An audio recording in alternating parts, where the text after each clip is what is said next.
Welcome to Indian authentic recipe. நான் உங்கள் கௌரி சங்கரி. இன்றைக்கி நம்ம செய்ய போகிறது வாழைக்காய் கோலா உருண்டை. வாழைக்காயில் பஜ்ஜி சாப்பிட்ருப்பீங்க, ஆனால் அதில் கோலா உருண்டை சாப்பிட்ருப்பீங்களான்னு தெரியல. அதற்காக தான் நான் இந்த வீடியோவை போடலான்னு நினச்சேன். வாழைக்காயில் போய் கோலா உருண்டையா, அது நல்லா இருக்குமான்னு நினைக்காதீங்க. ரொம்ப சூப்பராக மொறுமொறுன்னு டேஸ்ட்டாக இருக்கும். இதை எப்படி செய்கிறதுன்னு சொல்கிறேன். அதற்கு முன் இதுவரை நமது சேனலை சப்ஸ்கிரைப் பண்ணாதவங்க சப்ஸ்கிரைப் பண்ணிவிடுங்க. வீடியோ கழுத்துட்டு பெல் பட்டனை மறக்காமல் கிளிக் பண்ணிவிடுங்க.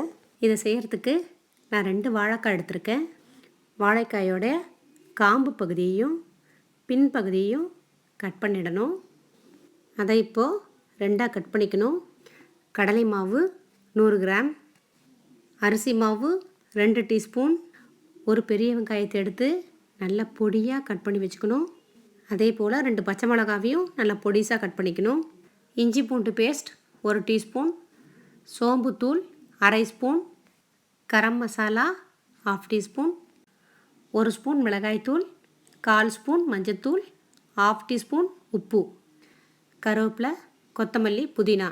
இதை நல்லா பொடிசாக கட் பண்ணி வச்சுக்கணும். கட் பண்ணி வச்ச வாழைக்காயை குக்கரில் சேர்த்து 1 டம்ளர் அளவுக்கு தண்ணீர் விடணும். நீங்கள் பாத்திரத்தில் கூட வேக வச்சு எடுத்துக்கலாம். இதில் 1/4 ஸ்பூன் மஞ்சத்தூள், 1/4 ஸ்பூன் உப்பு சேர்த்து குக்கரை மூடி 2 விசில் வர்ற அளவுக்கு வேக விடணும்.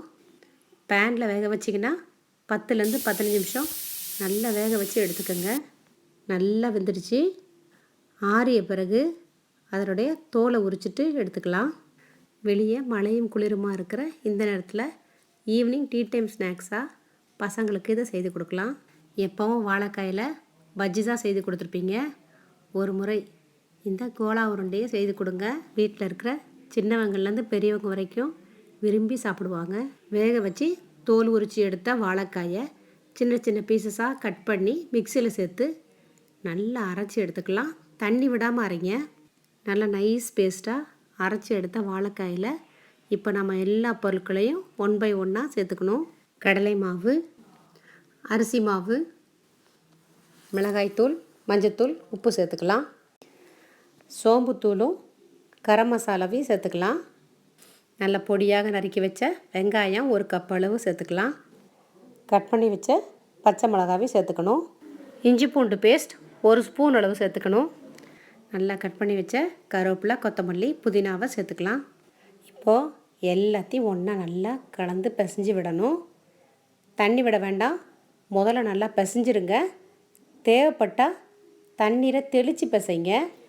ரொம்ப தண்ணியாக பிசைஞ்சிடாதீங்க. நல்லா கெட்டியாகவே பிசைஞ்சு எடுத்துக்கணும். மாவு பிசைஞ்சு எடுத்தாச்சு. இப்போது கையில் எண்ணெயை தொட்டுக்கிட்டு சின்ன சின்ன உருண்டைகளாக உருட்டிக்கலாம். வாழைக்காயிலையும் வாழைப்பழத்துலேயும் பொட்டாசியம் அதிகம் இருக்குது, நார் சத்தும் அதிகமாக இருக்குது. உடல் எடையை குறைக்கணும்னு நினைக்கிறவங்களும் வருமனாக இருக்கிறவங்களும் அடிக்கடி வாழைக்காய் சாப்பிடுங்க. இது அதிகமான பசியை கட்டுப்படுத்தும். அடிக்கடி வாழைக்காய் சாப்பிட்டிங்கன்னா பெருங்குடலில் ஏற்படுற புற்றுநோய் வராமல் தடுக்க முடியும். இன்சுலின் சுரப்பை அதிகரித்து குளுக்கோஸ் அளவை கட்டுப்படுத்துது. எல்லாவற்றையும் உருண்டைகளாக உருட்டி எடுத்து வச்சாச்சு. இதுபோல் சின்ன சின்ன உருண்டைகளாக உருட்டிக்கிட்டிங்கன்னா நல்லா மொறுமொறுன்னு நல்லாயிருக்கும். ஒரு ஃப்ரையிங் பேனில் பொரிக்கிறதுக்கு தேவையான அளவு ஆயில் சேர்த்துக்கங்க. அது நல்லா சூடான பிறகு அடுப்பை மீடியம் ஃப்ளேமில் மாற்றிடணும். எண்ணெய் நல்லா காஞ்சிருச்சு. இப்போது உருட்டி வச்ச வாழைக்காய் கோலா உருண்டைகளை ஒன்று ஒன்றா ஆயிலில் சேர்த்துடலாம். தள்ளி தள்ளி இடைவெளி விட்டு சேருங்க. வாழைக்காயில் அதிக நார் சத்தும் ஸ்டார்ச்சும் இருக்குது. இது குடலை சுத்தப்படுத்தி கொலஸ்ட்ராலை குறைக்குது. ஆயிலில் போட்ட உருண்டைகள் ஒரு பக்கம் நல்லா வெந்த பிறகு தான் கரண்டியால் திருப்பி விடணும்.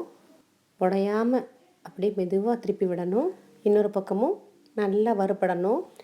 நம்ம வீட்டு குட்டீஸ் வாழைக்காயில் பஜ்ஜி செய்து கொடுத்தா உள்ளே இருக்கிற வாழைக்காய் எடுத்து வெளியில் போட்டுட்டு மொறுமொறுன்னு இருக்கிற பகுதியை மட்டும்தான் சாப்பிடுவாங்க. ஆனால் இதில் அப்படி செய்ய முடியாது. பொதுவாக எல்லோரும் மட்டனில் கோலா உருண்டை, சிக்கனில் கோலா உருண்டை சாப்பிட்ருப்பாங்க. நான்வெஜ் சாப்பிட முடியாத ஒரு சில நாட்களில் இதுபோல் வாழைக்காயில் கோலா உருண்டை செய்து அவங்களுக்கு கொடுங்க, நல்லா சாப்பிடுவாங்க. 2 பக்கமும் நல்லா வறுபட்டுருச்சு.